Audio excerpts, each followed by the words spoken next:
Okay, so in this video now, I want to explore the process of a human being breaking down. So whether we call this burnout or nervous breakdown, various forms of mental illness, for me, I think these things are all linked together.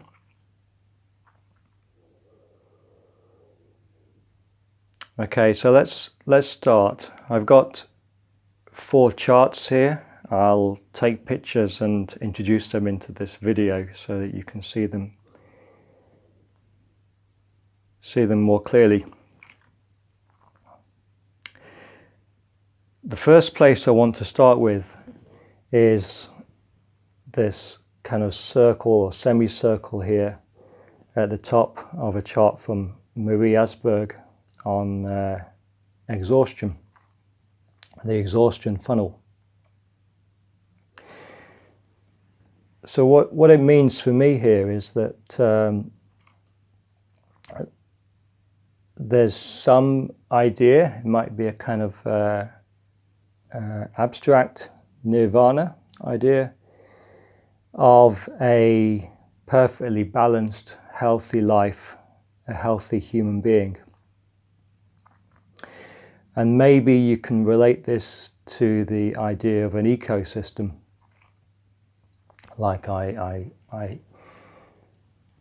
saw a video once on an ecosystem in Africa somewhere, and it was so fine-tuned, all the different checks and balances within this system which allowed it to function and survive. And if any of these parts weren't there, then the whole lot started to weaken and crumble.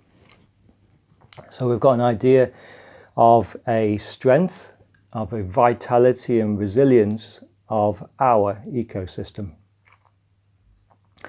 And in this chart here,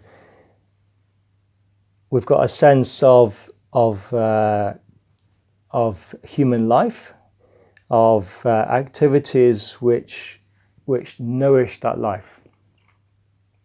So things like here I've listed a few. This is not a comprehensive thing, but social relationships, meaningful work, sleep, healthy food, fun and play, physical exercise, rest, some kind of spiritual life, holidays.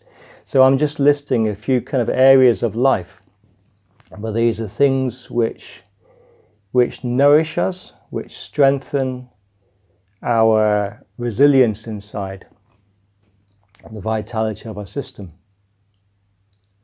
And what we've got here is what we're doing now. But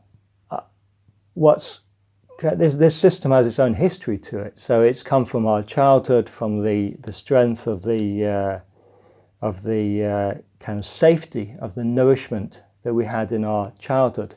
So these kind of historical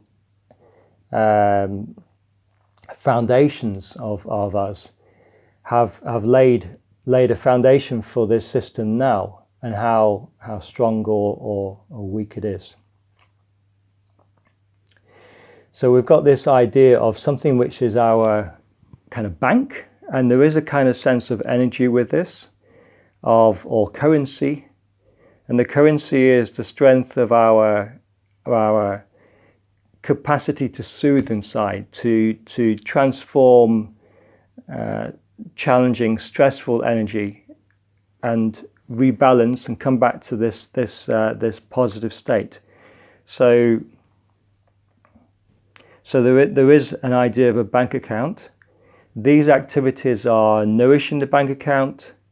We've done things in the past which may have built up our currency, and then life is constantly throwing things at us which deplete this bank account.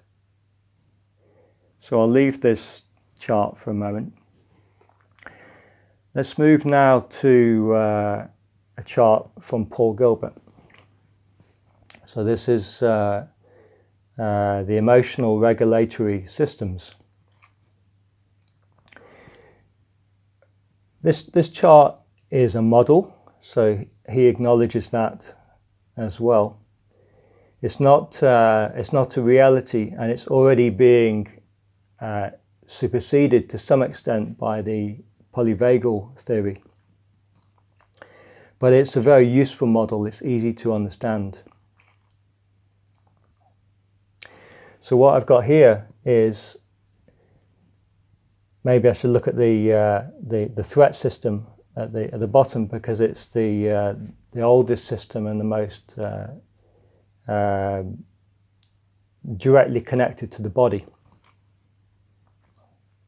So this threat system has been, the theory has been deepened now, so it's already there. But there is a basic idea of the body needs to protect itself. That's survival is its base function. That's how we've got here. And it's a good thing. Its job is to keep us alive.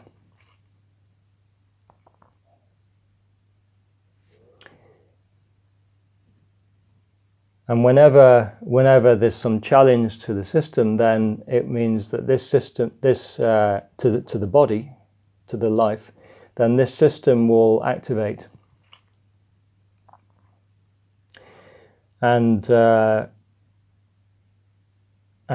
shut down parts of the body which aren't necessary, and activate other parts, and sort of focus resources. So you've got this classic first level of threat system, which is the fight and flight system. So a lot of people will know this kind of thing. You get your resources, your adrenaline, your cortisol, which allow you to have energy to mobilize, and you've got cortisol to stop feeling pain, to feel less. And there's emotions that come up, whether it's anger, anxiety, so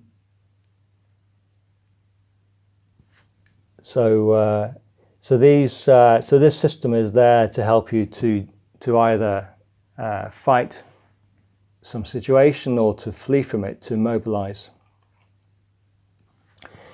I've drawn a little section on the side, so this is an addition from the polyvagal, that there is this freeze system as well, which is another part of dealing with challenge of threat. So I've added this into the model, and then this would go off to quite a lot more complicated modeling. So I'll talk about that a little bit later. This threat system is very close to the body, and it's there all the time. It's not bad. It's there to protect us. It's doing a good job. But the problem is, in modern society, this thinking is a bit crude. It's sort of Stone Age, and it can cause us all sorts of difficulty. And we need some ways to help this along. I'll go on to the other parts of the chart quickly. Another basic system in the body for helping us to function is the drive system.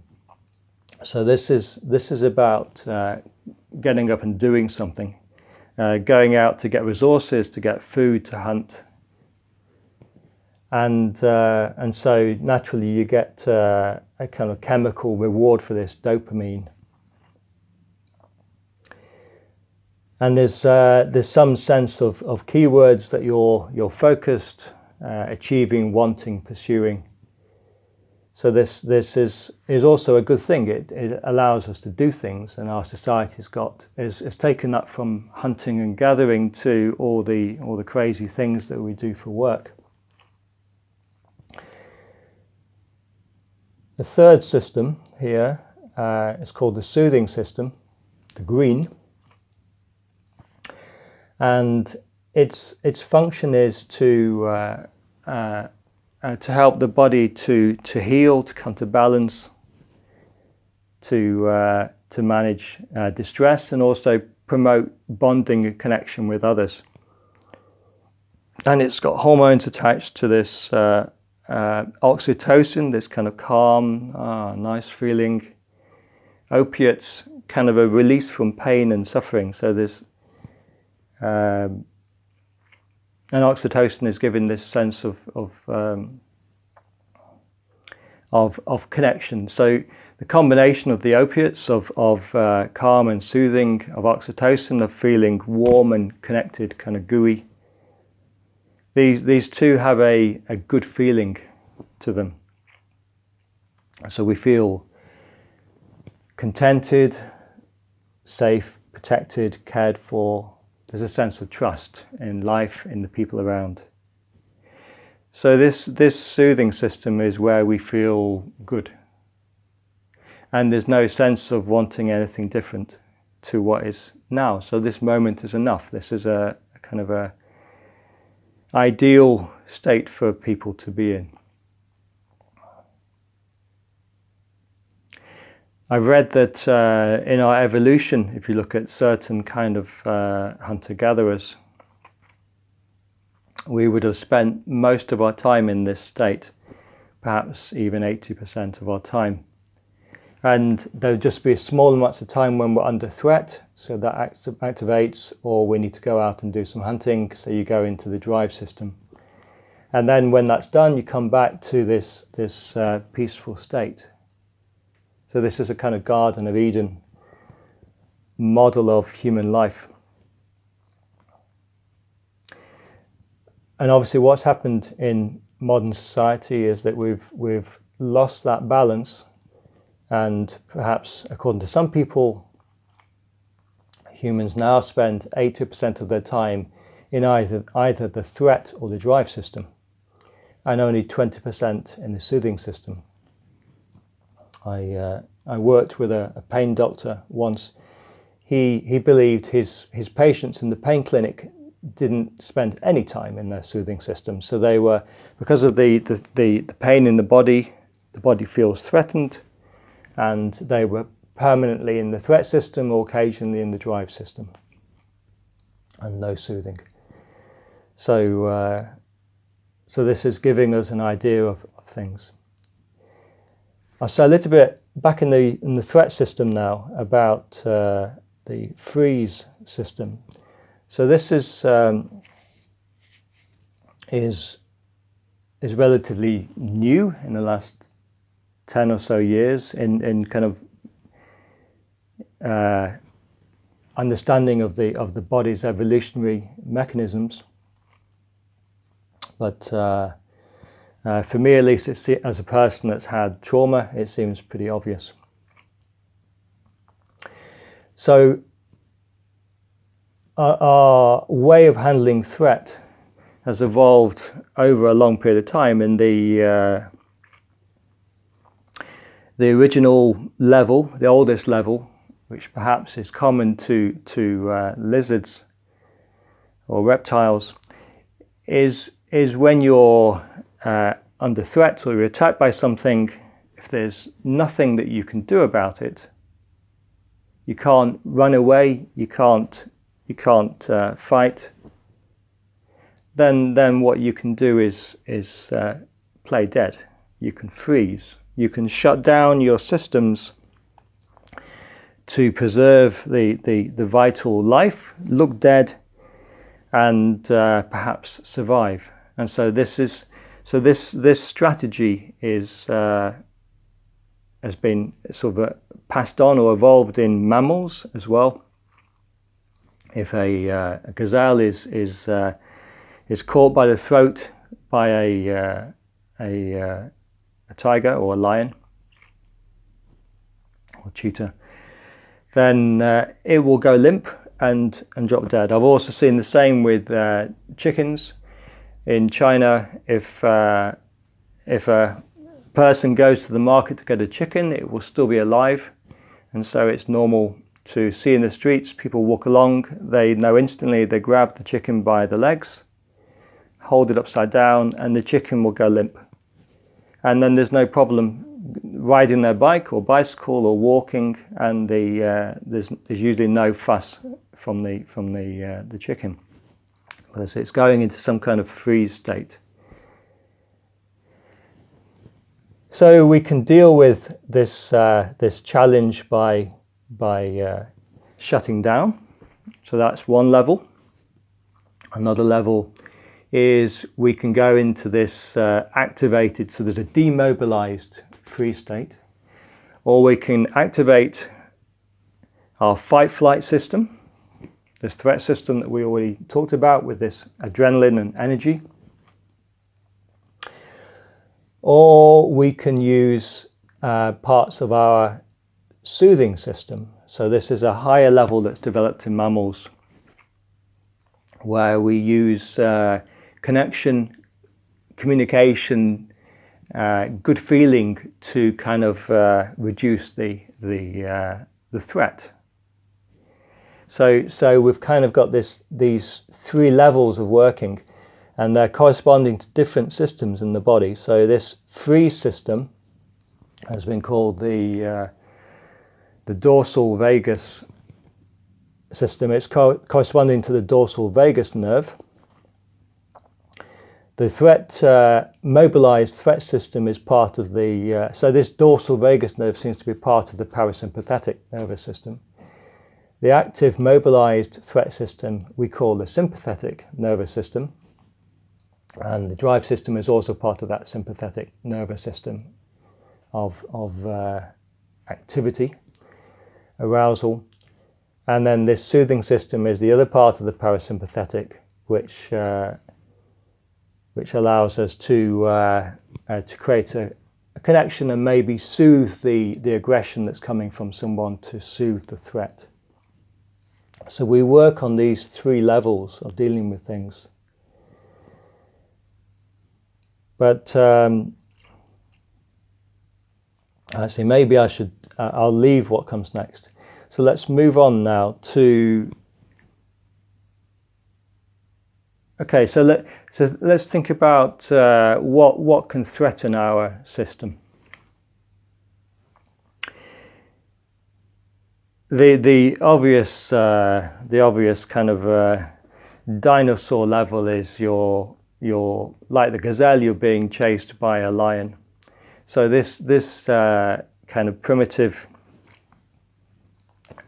lions coming to get you thing, this is easy to understand, and your body would then go into first. Obviously, it can't use the soothing system with a lion, but so you go into you'd be running probably first. So you've got a running flight system.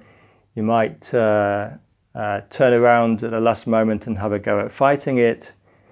If it gets hold of you, then you go into your freeze, and then you can see that you've shut down and gone into this state. So this is easy to understand the threat on that kind of way. But more common nowadays is that we get a threat from the mind. So I should move to another chart here, which is showing how a human being functions. So this chart is from the Oxford Mindfulness Centre, and it's from Professor Mark Williams. So it's kind of doing mode, being mode chart, and what we're seeing here with this strange two diagonals, triangles, is a divide. So it's kind of left brain, right brain, I believe. The right brain in this case being on the left, the left brain being on the right. So we've got logical thinking in this case, verbal, conceptual, cognitive thinking patterns, so left brain activity. And this is all good. So you've got the capacity for problem solving, reflecting, labeling, analyzing, judging, goal setting, planning, comparing. So these kind of get me from here to there, analysis, thinking. It's all modeling, it's all abstract. And this is a style of function which has allowed human beings to be successful in the way we are. We've got another way of functioning, which is more about sensory perception. So seeing, hearing, tasting, touching, smelling. There's contact exploration. There's no sense of doing anything, of making models from what I'm experiencing. It just touch, contact, feel. So this other kind of way of being for our thinking state, our mind. So these are being classified as being mode and doing mode.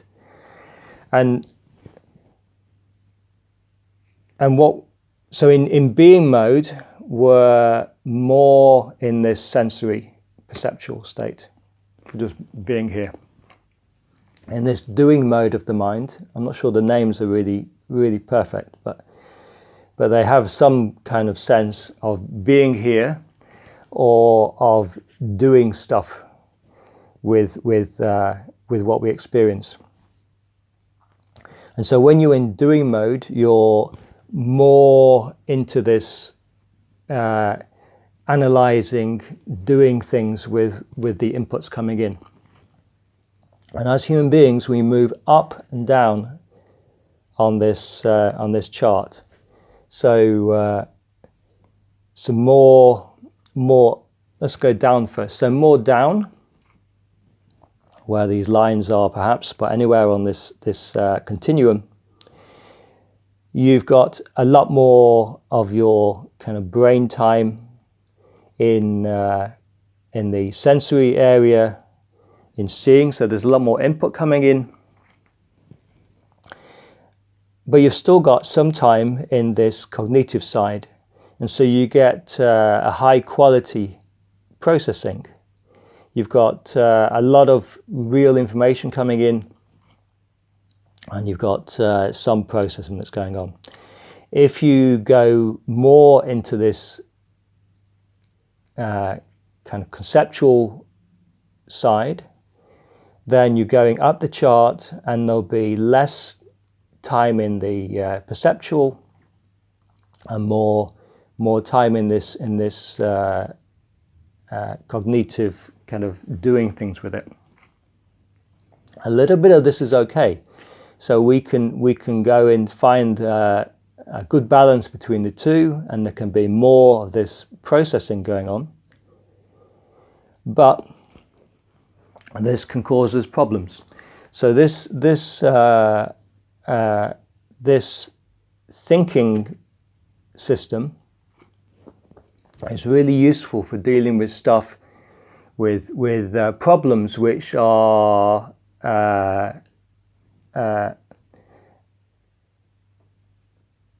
rational or are functional. So getting across a town, working out how to fix a broken door, perhaps, to create a business plan. So for these kind of things, the mind's really good in this thinking way. But if you're trying to deal with some emotional problem or difficulty with other people or different things, then the modeling may not be any good. And you can get into a state where you're kind of spinning inside, ruminating, worrying about things, all this past and future thinking going round and round. This kind of use of your thinking system pushes you up into more and more doing mode, but it's an unhelpful doing mode.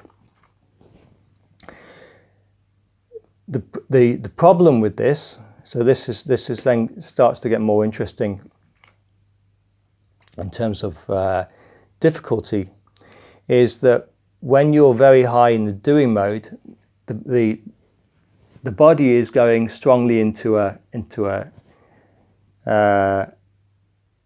sympathetic state, and so it has a consequence for this emotional regulatory system that we talked about just now.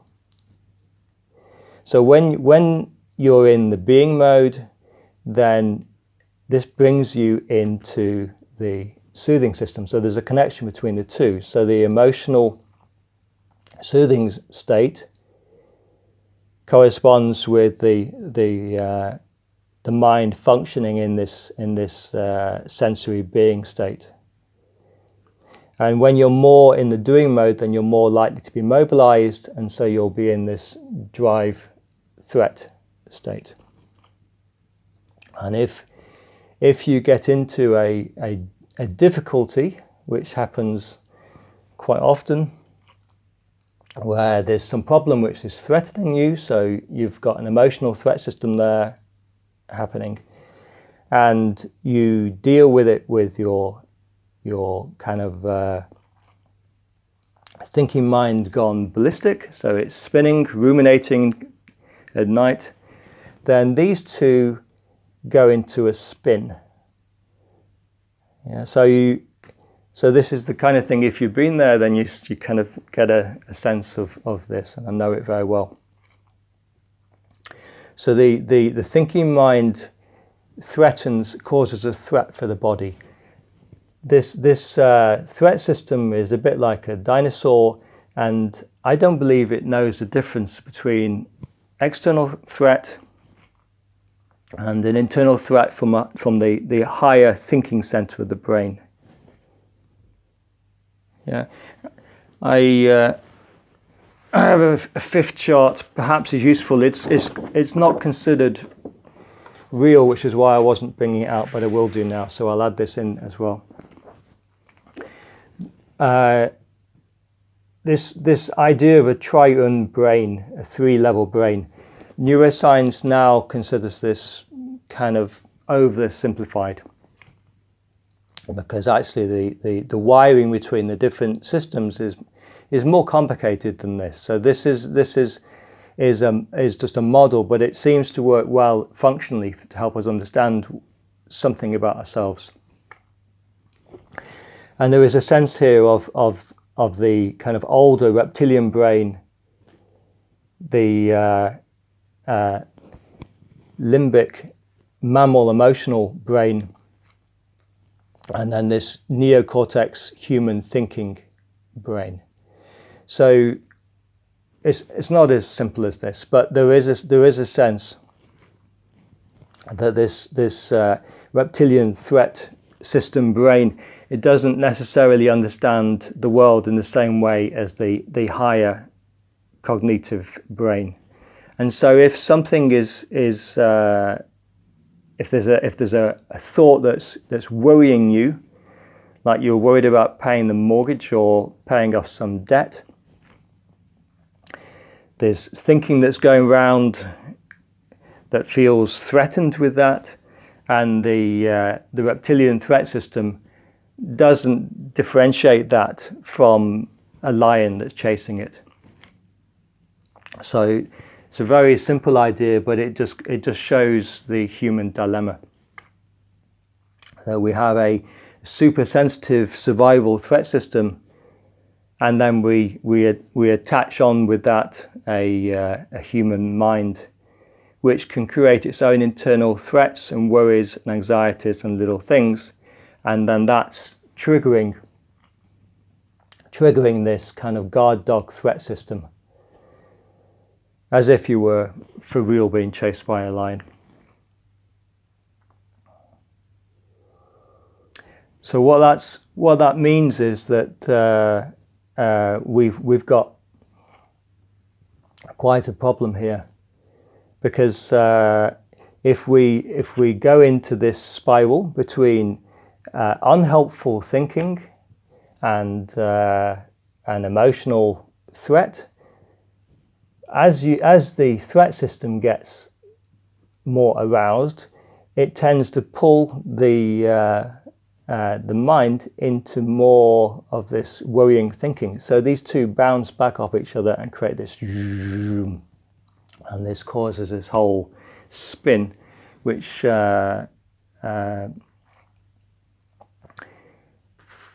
coming back to Marie Asberg's work on this kind of bank of energy, this stuff takes a lot of energy. So this threat threat system, unhelpful doing mind.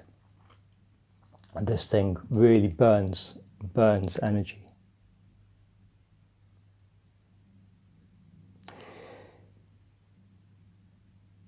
Okay, so this is the sort of superficial first level kind of understanding of stress, and there's a consequence of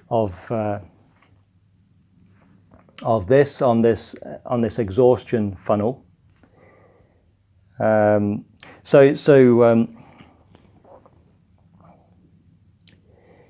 So maybe let's make a little story then of breaking down. So some person is maybe we'll have an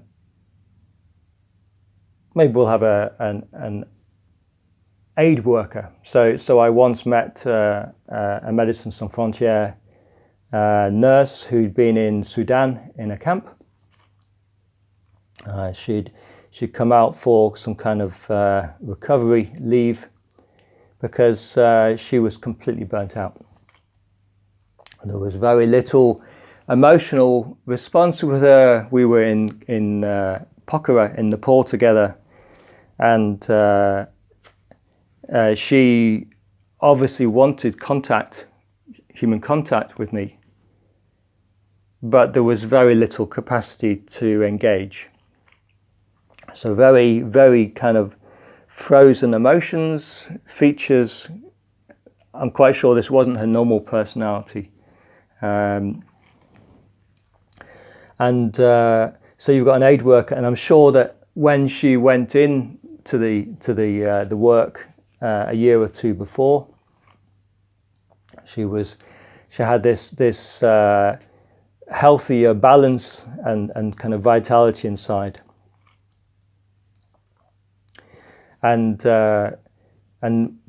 what's happened is she's had this situation in a camp where she wasn't able to maintain all of these positive inputs, and then there's this constant drain from dealing with the people coming in, being surrounded by a war. Everyone was feeling threatened by malaria or caught malaria, sleeping in mosquito nets, but there's danger all around. So this constant state of threat. It's possible it was also from working hard, but I'm not sure that's the biggest problem in this case. It's more about a constant threat state of having everyone falling down around them with malaria in their case, and then having this kind of war all around the camp, having a very limited lifestyle, and not being able to nourish themselves with the normal healthy system.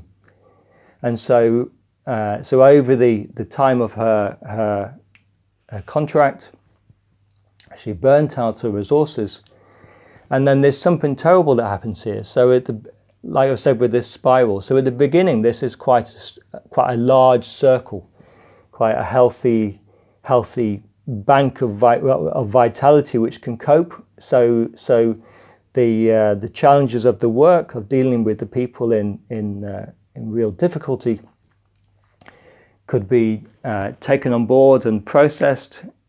You have your sleep and rest, and you come back the next day and you're fresh again, ready to deal with more. But over time, as this system isn't nourished properly, sleep doesn't work, or the relationships with colleagues become less nourishing or difficult. So there's no pluses there. So this is an extreme case that I'm giving now. And then very quickly this system starts to contract, because the in and out is not balanced. The resources from the past, from your soothing system from childhood, gets smaller and smaller. And so you start to go down this funnel because your system to cope is getting smaller, and possibly the same inputs are coming in to challenge you. And so this then gets smaller and smaller as you're digging into your savings. So whatever you built up in the past that was positive is going down and down, down, and then you've got less there to deal with it. So this is a very simplistic case of a kind of a burnout, which is happening as you're burning the system. And there's a crisis happening, so it's easy to understand this.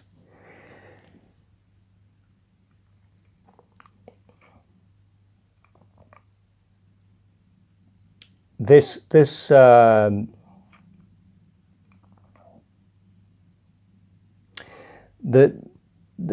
problem that is happening in this kind of clear, simple case. I mean, here it's terrible because there is this difficulty that was happening with the people. There's real heart need that's there to support and keep the work going. The difficulty that we've got with this is that it's only sustainable for a short period of time. Our instinct when dealing with a challenge, like it's a lion that's coming to kill us, is to use this threat system. So I'll come back to Paul Gilbert's work for a second. So if we're threatened, and as soon as the bank is not having a good balance of input and output, yeah. So while there's challenges coming in from the outside that require energy, and that is nicely balanced with inner resources where you may use your resources a little bit, but then you're nourishing them again and refilling the bank. And so a little bit of in and out dipping of using resources, this works fine. And the more resilience you have inside, the more you can take this kind of hit and come back without going into a feeling of threat.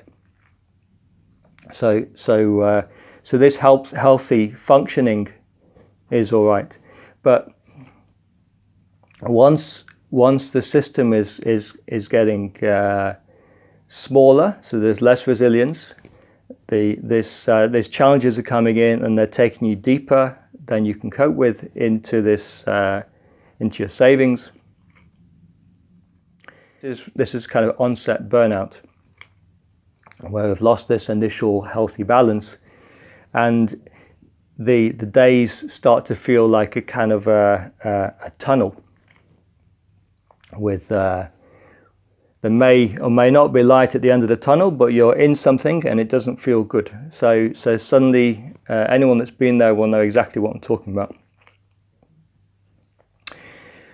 Suddenly the quality of life has completely changed, and there is no longer a good feeling about everything that's happening. And what's happened is that you've got caught in a perpetual threat system. So you no longer have access to the soothing system, and you're definitely in a tunnel, and you're in survival mode. And so it's not enjoyable. You can wonder what on earth you're doing. And it's not easy to have access to compassion or care for other people, because that's part of your soothing system. So you may be running still and functioning on autopilot, but it's not nice. So this I'll just stop for a second till I get my flow again. I just say that I'm talking about all this, but it is horrific, because it's not. This isn't an inconsequential theory. It's a real difficulty that every human being faces, and my life has always been about losing this balance and then trying to find ways to come back. And right now, what we're discussing is the difficult part, understanding how real mess happens. But the positive is that there are ways that we can do our best to deal with this, which will come later. So the instinct when we're challenged, unfortunately, has come about in caveman time, and so we're used to dealing or trained to deal with a lion chasing us, and so we, without thinking, will mobilize our resources, put everything into it, and shut down anything that's unnecessary. So you don't digest food properly, you don't have a cuddle with your partner. If you're purely in this threat system, it's very difficult to get into soothing, which is what that would be, to manage distress. So you're more likely to have conflict with people. You won't go to a yoga class or make more time to buy some nice food. You just want food to survive, to keep you going. You don't sleep properly, so that doesn't really nourish you. You rest. So there's a kind of focusing which happens, unfortunately, where we put everything into meeting the challenge, and that's great if that challenge is happening for a short time. But if you've got a chronic challenge, which is what happens more often nowadays for people, then this instinctive strategy is going to make a mess. And so what it means is that you need a conscious understanding of how our system tends to do this, and it just happens. This is everything we're saying here is common sense on some level. We kind of know it, but the problem is that when you're actually in the situation, it's so strong, it just happens. And so otherwise mature, rational human beings can behave like kind of instinctive, non-thought out wise beings. So the kind of strategy to survive a chronic challenge is to focus instead on nourishing this support system, this kind of ecosystem. So you have to find a balance, if that is possible at all, and do as much as possible. So we're on the positive side now. Do anything you can to get into the soothing system, and that becomes your survival strategy. So whatever it is, that we all are different in the things that we love and support us, but to do absolutely everything possible to get into the soothing system.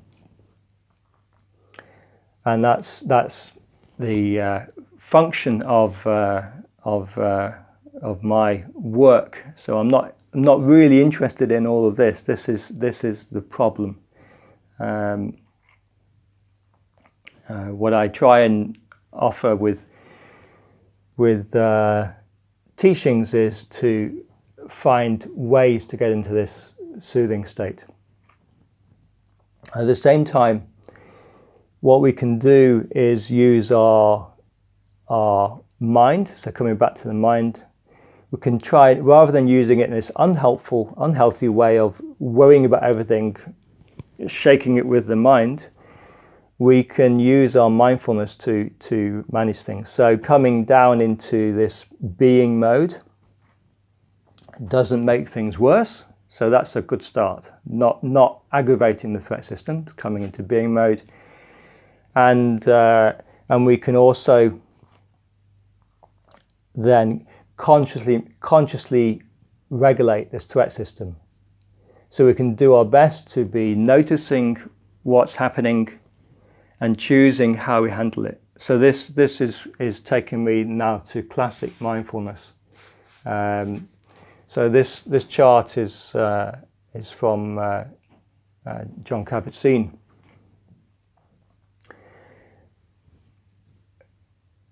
What happens in the outside world is often not what we might want. So you have primary experience, you have contact, things come in. It might be all cozy and nice and great, but it may not. So you have something that happens. I might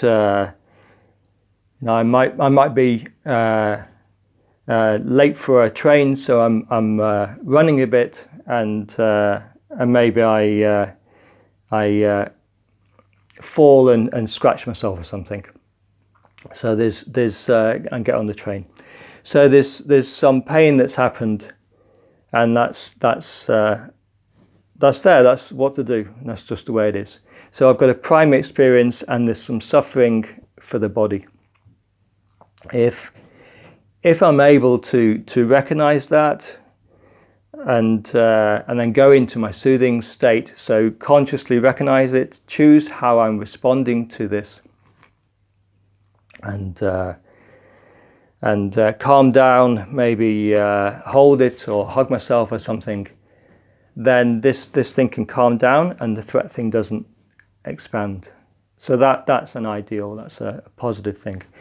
If I'm not able to do that, if there's a reaction, unconscious reaction that comes, I'm running and I'm late, and then my first feeling is to be angry because I was late because there was some traffic on the way to the station or something, and so I'm angry with the other cars, or I'm angry with my partner because they were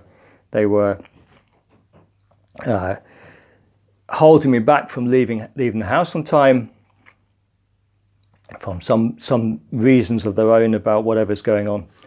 And so if I go into that kind of state where there's a reaction and I'm blaming other people or doing things, then my mind is creating a secondary experience, a secondary suffering for myself.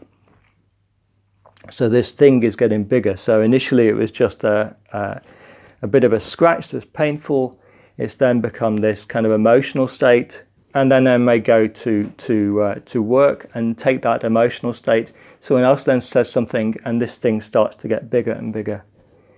So this kind of response is then activating things even more, and you get more threat, more problem.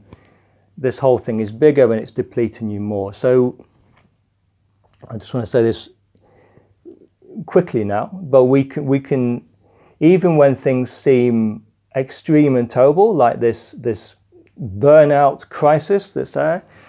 I've talked about it in this kind of Médecins Sans Frontières, malaria-filled Sudan war camp. It could also happen just as easily in another kind of environment.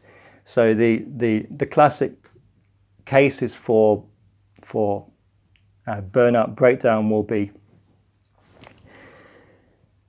care type people. So the heart is a really difficult thing, and it can push too hard sometimes. So care type environments, whether it's a carer in a medical environment or a carer in a home environment, looking after a family member.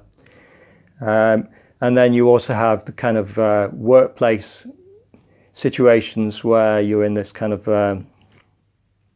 overwork, burnout type situation.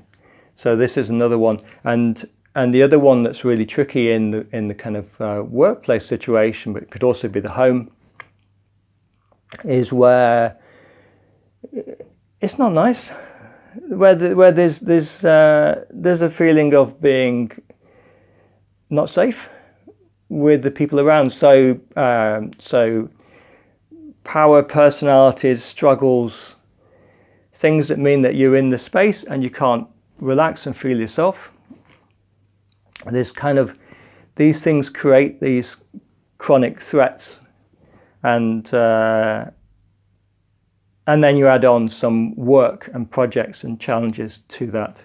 So these combinations are what causes people to break down at times. And you can help yourself as best you can by using your kind of capacity for mindfulness to be monitoring the situation. So this is probably the most important thing, to know what's going on, to recognize the signs for you. They may be unique, but everyone gets a sense of when I'm tightening up, when I'm not enjoying my day so much, when the world is starting to go into this tunnel. So you recognize these symptoms and then do your best to take action. If it's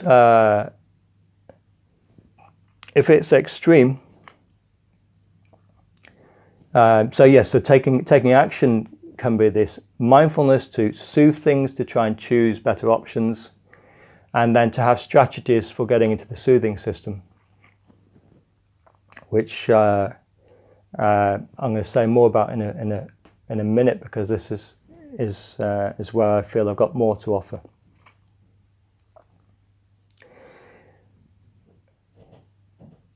Before we do that, I want to say a little bit more about this freeze thing, the polyvagal theory thing in this threat. So if things have got really bad, if it's really gone haywire and you've dug too deep and you got into a system where you couldn't mobilize to deal with it and you've lost too much energy, then the system goes into this freeze state. And I think this is a new way. It's only just really coming into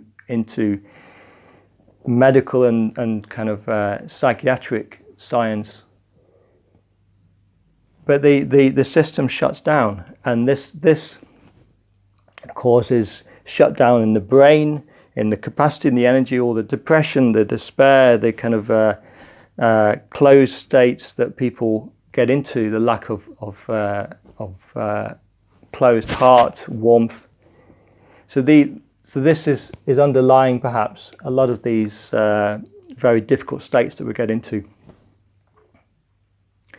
And if we want to get out of that, you can't just talk your way out of it, because the cognitive systems may be shut down in this state. They're not functioning well.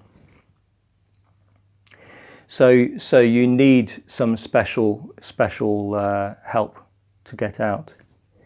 And this is fairly new stuff, but so we're now talking about trauma, where an onset burnout has gone deeper and then caused this kind of trauma shutdown, which is the trauma is not I think it's best understood as a kind of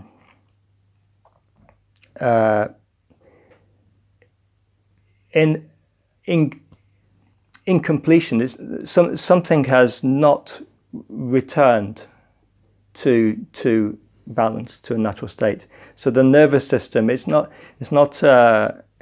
necessarily that you're still stuck in the original pain, but the nervous system is wired itself into a stuck state, into this free state. So it's not in the normal living state. You're in a kind of dead state, and you can live for years in this, and it can be normalized if it's happened in childhood. And somehow you want to get from this low energy shutdown state back to normal, and the body has mobilization strategies to do this. You can kind of do it yourself at times in a fake way, which some people may do, where they're really pushing, jumping out of planes or things to push adrenaline and activation into the body to kind of bring it out, but this is very unsatisfying. You're not really, because it will then go back into this some level of this freezing, so it's not doing that. The body's got natural systems to release, and that's coming out in different work, from trauma work, from somatic work, the TRE, trauma releasing exercises, where the body will go into a shaking kind of thing. So there's inbuilt mechanisms to release and activate in a healthy way the body to come out of this freeze system. So I know that people saw it when there was trauma with shell shock or different things, and people will shake. What I benefited from in my life, so my personal experience has got a lot of this stuff. I learned methods that came out of Japan. So every deeper kind of culture has wisdom to clear this state. It's something natural. So when I talk to people that do a lot of body type activity, martial artists, dance people, they often understand when I talk about these mechanisms, because their body's more natural, because they've been doing so much embodied work, that it happens naturally for them. This is natural. But for most people, because of our development of our brains and our central cortex, of our culture, which doesn't like us to look strange, it wants us to look kind of normal, then this control type thing blocks the body's natural mechanism for coming back, and from this from some sources in Japanese culture, I was introduced to conscious practices which help us to remember how to activate these systems. So I've done a little bit of TRE, just a few sessions with a teacher, out of curiosity, but most of my work has come from what's called Katsugan Undo from Japan, and then holotropic breath work, where we also entered similar states. So Stanislav Grof's work. And this has been very helpful for me, and it's a way that can start to bring the deadness in the body, the frozen state, back to life, and free the person from the trauma. So for me, it's still ongoing. Nothing happens instantly. I'm working for years with some of this stuff, but if someone's in a fairly recent trauma, if it's onset burnout type thing, then I believe that this can clear the problem fairly quickly. So I'm going to leave this now. This is a complicated topic. I hope what I've said has been useful, and I'll make another video, perhaps with a friend, where we talk about how we can help ourselves first to use our mind in a healthy way to reduce this problem. So this is classic mindfulness. It is. I don't think it's optional now. I don't think it should be a kind of considered a fad of the society. I think it's a part of being a mature human being, able to deal with the modern world. So this is a skill that we need. And we'll also talk about these strategies where we use the body's intelligence to reclaim this natural capacity that we have to defreeze, to come out of these trauma states, and to process a lot of the stress that's coming in all the time. Okay, so I hope this was a useful talk. Please forgive any confusions or pauses. Okay, thank you very much. Thank you.